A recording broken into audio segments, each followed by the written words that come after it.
Those that come alongside and say, do all that's in your heart. I'm here with you. You can do this. It's Esther. It's Esther. Listen, Esther, we preach, if I die, I die. Do you know this phrase, if I die, I die? You know what I'm talking about? It's fascinating. That wasn't her first answer. Mordecai said, go stand before the king. She responded back, read it. She responded back and said, there's no way. She said, if I go before the king and he doesn't extend the scepter, I could die. Mordecai sends back to her and says, listen, if you don't go before the king, God will wipe you out, your family out, and raise somebody else up to do it. She found courage.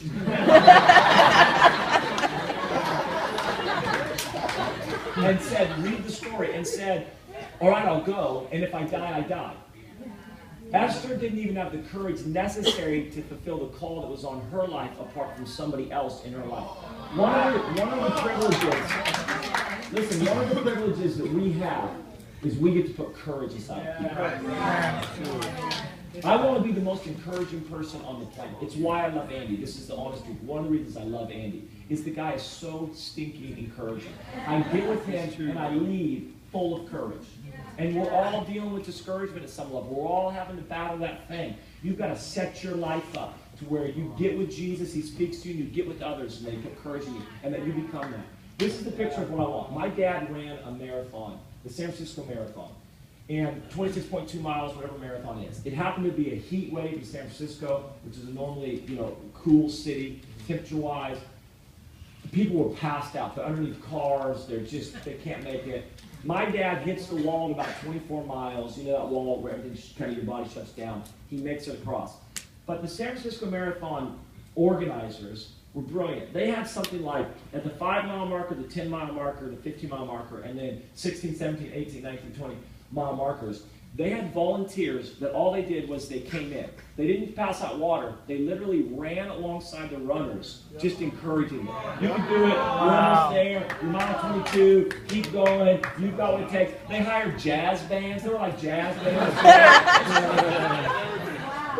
And you know what I thought? I thought that's what I want my life to be. Man. I want my life to be come alongside people when you've got what it takes. I know that army of the Philistines looks pretty daunting. I know it's just you and one other guy. I know the odds are stacked against you. I know statistics are not in your favor. But you have what it takes. God's called you to do this. You can do this thing.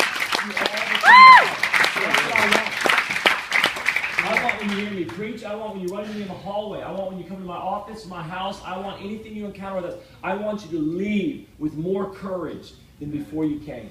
That's what I want.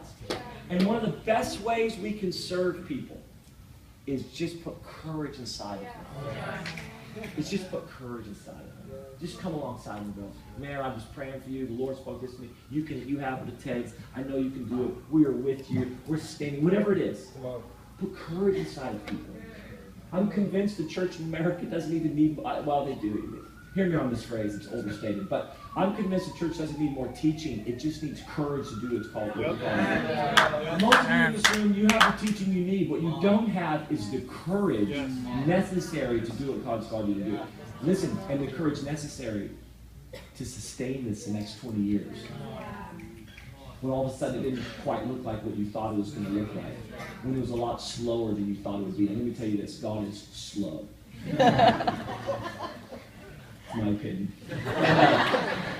You thought it was going to happen quicker. You thought you were more ready. All this type of stuff. You need courage to be able to stick on that thing. And just say, the Lord said this to me. He called me this. And I may be 60 when I see this. I may be 80. But I will not lose sight of what He called me to.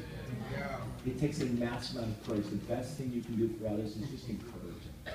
I mean, just be the guy that encourages people.